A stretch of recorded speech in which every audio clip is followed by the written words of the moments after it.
오늘은 나는 복음을 전하는 사람입니다라는 제목으로 같이 말씀 나누겠습니다. 하나님의 복음 전파의 방법은 너무나 다양합니다.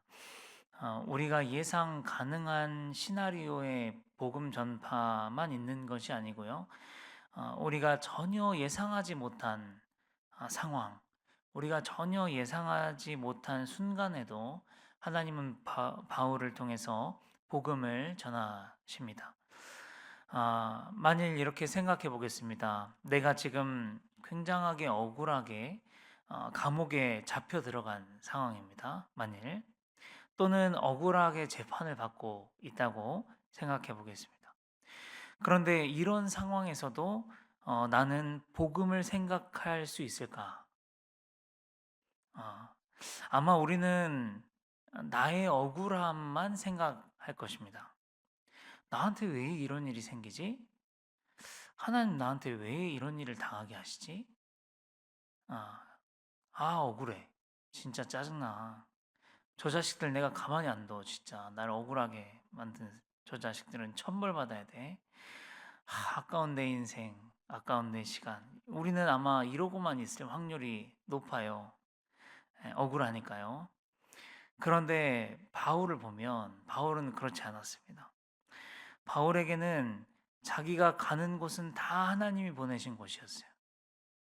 그곳이 시궁창이든 왕궁이든 감옥이든 가정집이든 아시아든 로마든 환대받는 곳이든 두드려 맞는 곳이든 재판장이든 그 어디나 하나님의 복음을 증거해야 되는 자리라고 여겼습니다. 여러분, 우리에게 이런 마음과 이런 믿음이 절실하게 필요합니다.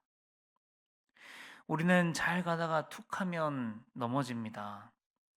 아무런 일이 없고 행복할 때는 교회 생활도 즐겁고 봉사도 즐겁게 합니다. 그런데 내가 예상하지 못한 상황, 나를 힘들게 하는 상황, 우리가 보통 광야라고 부르는 그런 상황을 딱 만나면 그때부터 가슴이 탁 막히고 모든 게 그 자리에서 딱 멈춰버리고 그냥 하지 말까? 다 때려치울까? 내가 꼭 이렇게 하면서까지 살아야 되나? 이렇게까지 하면서 어, 신앙생활 해야 되나? 우리가 이런 생각할 때가 있습니다.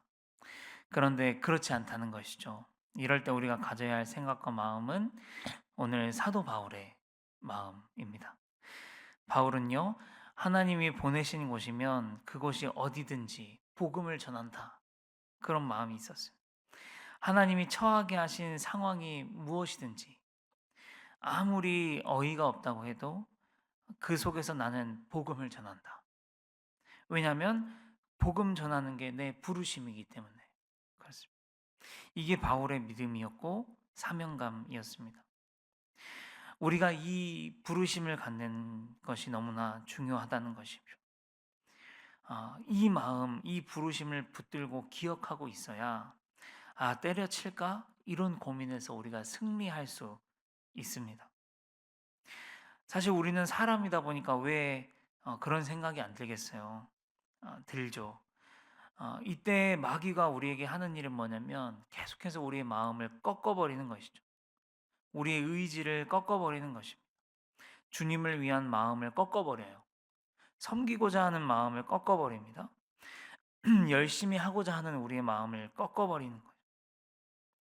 그런데 그때 우리를 굳건하게 잡아줄 수 있는 건 뭐냐면 이 하나님의 부르심입니다.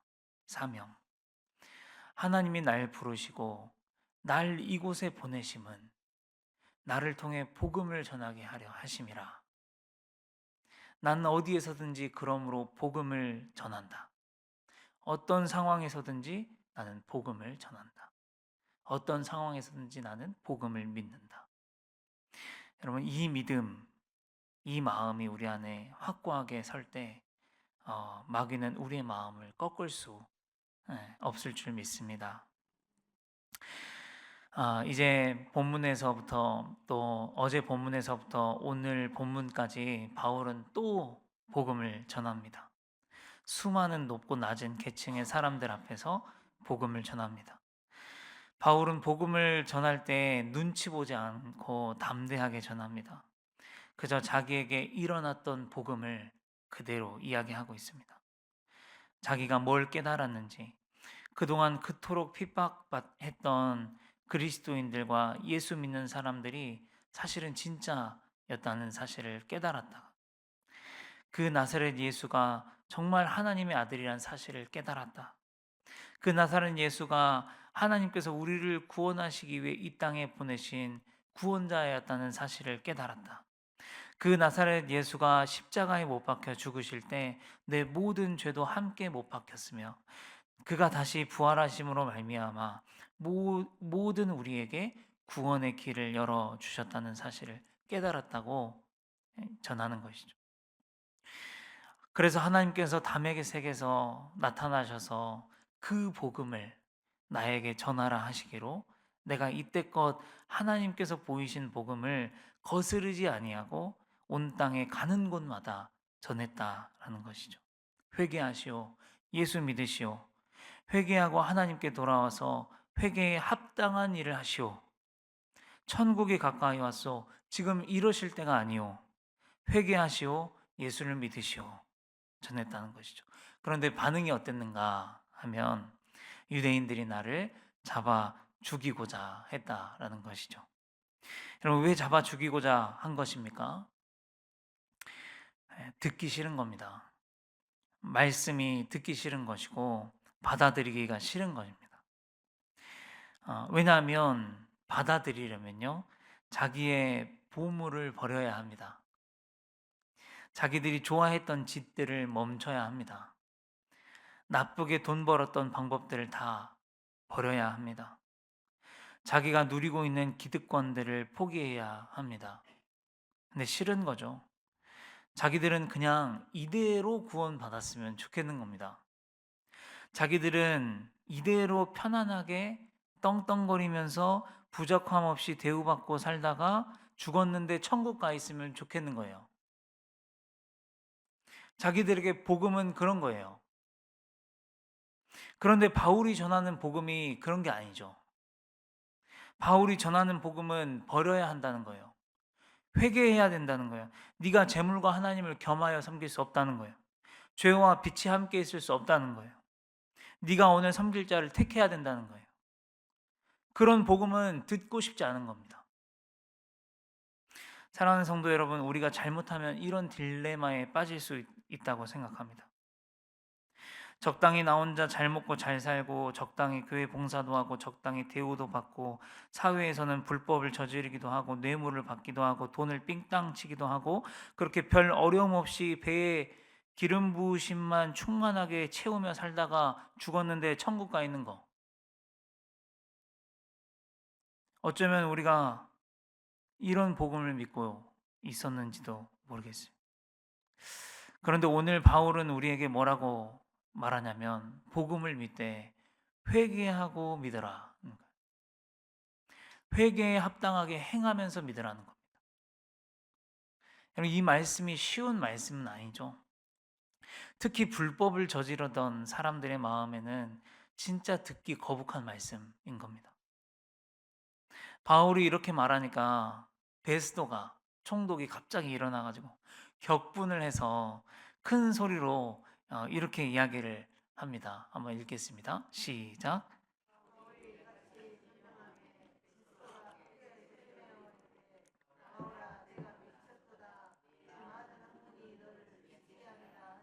네, 바울아, 네가 진짜 미쳤도다. 네 많은 학문이 너를 미치게 만들었구나. 네가 지금 제정신이 아니구나. 그럴 만도 합니다. 자기의 치부를 건드렸으니 성낼 만도 하죠. 사랑하는 성도 여러분, 저는 우리가 예수 믿는 사람이라면 그리스도인이라고 불리고 성도라고 불리운다면 이런 문제에서 자유로울 수 있어야 합니다. 이 말씀에서 자유로울 수 있어야 한다고 믿습니다. 저와 우리 성도님들이 죽어서 하나님 앞에 서는 날까지 깨끗하게 서기를 원합니다. 또 하나 베스도의 격한 반응을 보면서 생각나는 말씀이 있습니다. 바로 이 말씀입니다. 시작. 십자가의 도가 멸망하는 자들에게는 미련한 것이요 구원을 받는 우리에게는 하나님의 능력이라. 여러분, 십자가의 복음 앞에서 반응은 두 가지입니다. 듣기 싫은 사람에게는, 어둠 속에 있는 사람에게는, 아직 마귀의 권세 안에 있는 사람들에게는 진짜 미련하고 미친 소리처럼 들리지만, 구원을 받는 사람들에게는, 어둠에서 빛으로 나온 사람들에게는, 하나님의 권세 안으로 들어온 사람들에게는 그렇게 아름다운 소식이고 기쁜 소식이고 하나님의 능력이라고 고백하게 되는 것입니다. 저도 가만히 생각해 보면 한때는 교회 다니는 사람들을 미친 사람들이라고 생각한 적이 있었습니다. 저 한심한 사람들, 뭐하러 저렇게 다닐까에 그렇게 생각할 때가 있었어요. 그런데 지금의 저는 십자가의 도가 하나님의 능력임을 믿어지는 사람이 되었습니다. 이것이 바로 은혜요. 구원받은 사람의 징표요. 감사해야 할 제목인 줄 믿습니다. 우리 성도님들도 혹시 십자가의 도가 하나님의 능력으로 믿으십니까? 그렇다면 은혜 받으신 겁니다. 구원 받으신 것이고요. 그 은혜에 감사하실 수 있기를 바랍니다. 베스도가 이제 바울에게 네가 미쳤도다라고 이야기하니까 바울이 이렇게 이야기합니다. 일단은 말입니다. 이 말이요, 이 세상에서 가장 참되고 온전한 말인 줄 믿으시길 바랍니다. 네, 바울은 자신이 전하는 복음이 참되고 온전한 말이라는 사실을 아그리빠 왕이 증명해 줄 수 있다고 생각했어요. 그래서 이제 이 말을 아그리빠 왕에게 돌려요. 왕이여 하면서, 왕께서는 이 일을 잘 아시지 않습니까? 하나도 모르는 게 없는 줄로 압니다. 왜냐하면 사실 이 일, 예수 그리스도의 십자가와 이 부활은요, 이 사건에 대해서 아그리빠 왕은 너무 잘 알고 있었어요. 왜냐하면 이 사건이 자기가 통치하는 예루살렘에서 일어났기 때문입니다. 그래서 바울이 자신에게 말꼬리를 이렇게 돌리니까 아그리빠 왕이 갑자기 격분해 가지고 일어나서 이렇게 또 이야기를 합니다. 네가 적은 말로 나를 권하여 그리스도인이 되게 하려느냐. 여러분, 그리스도인이 되기를 굉장히 싫어했어요. 유대인들이. 왜냐하면 유대인들에게 그리스도인이란 되면 안 되는 존재예요. 계속 비슷한 이야기이긴 합니다만 유대 사회에서 그리스도인은 핍박받는 존재입니다. 외면당하는 존재입니다. 사회에서 배척받는 그런 존재입니다. 이단아들이에요. 유대교에서 출교를 당해야 합니다. 왜냐하면 예수를 고백하면 유대교에서 출교를 당하고 그래서 여러 불이익을 받아요. 여러분, 그런데 한번 생각해 보시면 권력의 거의 최고층에 있는 사람들 있잖아요. 유대에서. 그 사람들이 자기의 모든 이 권력을 버리고 이 유대 사회에서의 이 권력을 버리고 자기가 가진 기득권을 버리고요. 배척받는 존재가 되기로 결정하는 것은 쉬운 일이 아니죠. 여러분, 그래서 예수님이 뭐라고 말씀하셨냐면 이렇게 이야기하셨습니다. 시작. 낙타가 바늘기로 들어가는 것이 부자가 하나님의 나라에 들어가는 것보다 쉬우니라 하시니. 여러분, 가진 것이 많고 버릴 것이 많은 만큼 내려놓기가 쉽지 않다는 것입니다. 지금 베스도 총독이나 아그리빠 왕처럼 이 가진 게 많고 버릴 게 많은 사람들은 다 버리고 그리스도인이 되는 것이 쉽지 않은 것입니다. 그래서 부자 청년도 보면요, 예수님께 와서 뭐라고 말하냐면 어떻게 하면 구원을 얻을 수 있겠습니까? 했더니 예수님이 네가 가진 모든 재물을 다 팔아서 어려운 사람들에게 나눠주고 너는 나를 따르라 했을 때 근심하며 돌아갔더라. 그렇게 이야기한 것이죠. 그러므로 사랑하는 성도 여러분, 우리의 인생의 중심을 우리가 재물이나 어떤 세상의 권력에 둬서는 안 되겠습니다. 많든지 적든지 늘 하나님 한 분만을 우리의 인생의 중심으로, 삶의 중심으로 모셔야 할 줄 믿습니다. 이게 바뀌면 안 돼요. 바뀌면 나중에 돌아오기 힘들어요. 네. 이제 마지막입니다. 바울은 아그리빠에게 이렇게 이야기합니다. 사도행전 26장 29절입니다. 시작. 바울이 이르되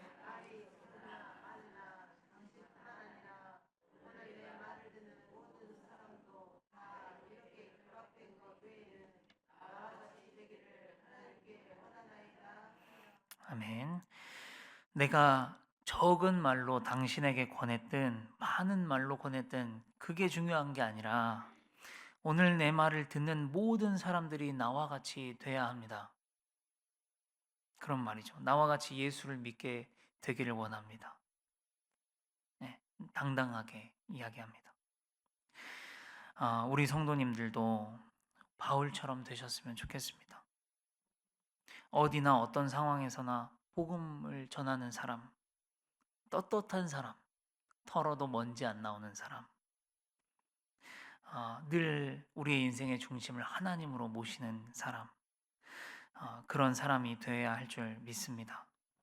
오늘 말씀 제목이 나는 복음을 전하는 사람입니다. 입니다.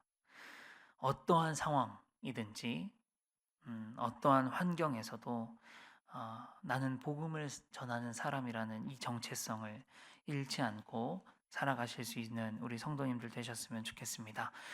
기도하겠습니다. 아버지 하나님 감사합니다. 바울을 통해서 우리의 정체성이 무엇인지를 한 번 더 말씀하여 주시니 감사합니다. 하나님이 우리를 왜 부르셨겠습니까?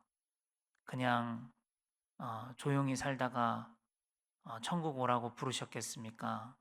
아니면 하나님의 복음을 전하는 사람으로 살다가 하나님 앞에 오라고 부르셨겠습니까? 아버지, 우리는 복음을 전해야 할 줄 믿습니다. 어딜 가나 복음을 전하는 사람답게 살아갈 수 있도록 인도하여 주시옵소서. 털어도 먼지 안 나오는 그리스도인 되게 하여 주시고 우리가 어디서나 늘 당당하고 또 담대하게 주님 앞에 복음을 전하며 살아가는 우리 모두가 될 수 있도록 인도하여 주시옵소서. 예수님의 이름으로 감사하며 기도합니다. 아멘.